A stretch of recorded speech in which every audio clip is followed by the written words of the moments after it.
So, aside from just letting go, which has been a practice that I have come to recently as a result of just being at this point on my journey of healing, another thing that I've been really sitting with is bringing all of my awareness and energy back to myself and into my body. When you are raised in an environment of chaos, and I know that I've talked about this in previous videos, you are looking for a sense of safety. And to achieve that, what you try to do is tune your energy into everyone else's energy, right? Because you're looking for a sense of guidance, a sense of direction. And as a result of that, you end up actually tuning your energy into other people's energy, and these other people's energy is not safe. It's chaotic, it's unpredictable, it's volatile.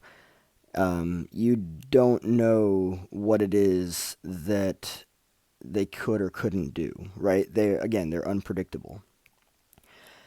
And at this point, I'm not just letting go.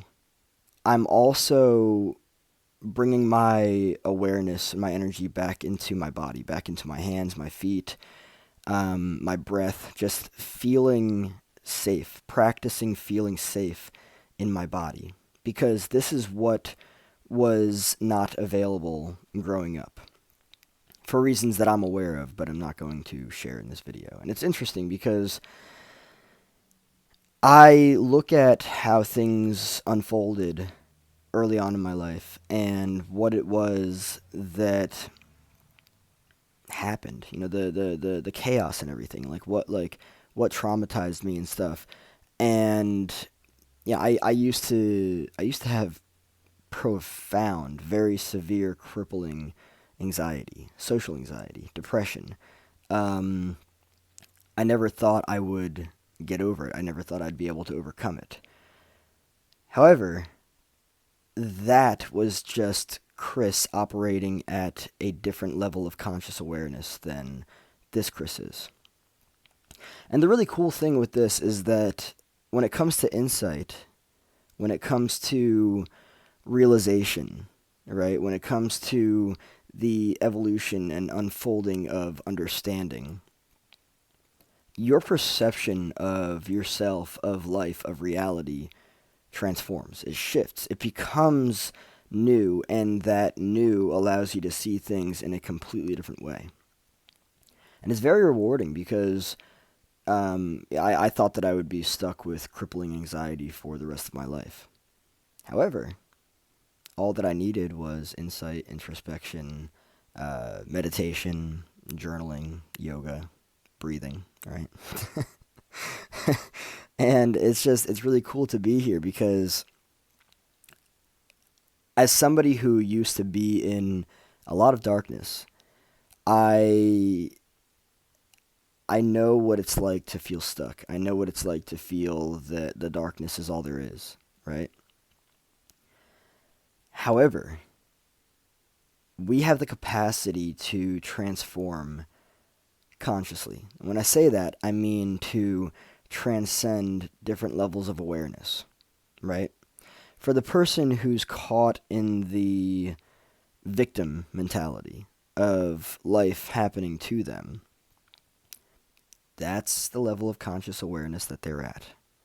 There are other levels of conscious awareness available to them, but that is the level of conscious awareness that they're at. They can choose other. They're probably comfortable where they are, and that's okay. Um, doesn't make them good or bad. It definitely makes life very challenging for them because I know from experience it's very challenging to live in the level of conscious awareness of victim mentality. It's very limiting, right? And within that limitation, there's a lot of suffering because you're just experiencing patterns and cycles of the same things, but that's as a result of, you know, what it is that you are allowing yourself to be aware of. That's really all that it is. All of these different levels of conscious awareness are available to everyone, right? And I'm not here to say that people are good or bad, that this person's good, that that person's bad. What I'm saying is that everything is available to every person. You just have to recognize what it is that you're looking for and go from there. You can have liberation. You just have to recognize that it's quite possible that at the level of conscious awareness that you are operating at, you're not going to experience it because you can't see beyond it. It's like, think about it this way. If you had walls going by your head, right? Like very close to you, you wouldn't be able to see on either side, right? You wouldn't. If these walls were just on the side of you very close to your head, you wouldn't be able to see what's to your left or what's to your right. This is kind of how different levels of conscious awareness work. They limit your capacity to see in your periphery, for instance. They're limiting in that sense. And when you can see in your periphery and you can see that there's more than just what you're seeing ahead of you, right? That you can turn left if you want to. You didn't know that you could turn left before because that was out of sight. You didn't know that you could turn right. But then once you transcend levels of conscious awareness, those perceptions, those understandings, realizations, insights, all that stuff, they become available to you. Because the walls of limitation that stop you in, say, for instance, victim consciousness, they're eradicated. They're no longer there. So you can see to the left. You can see to the right. You can move left. You can move right. Not just ahead.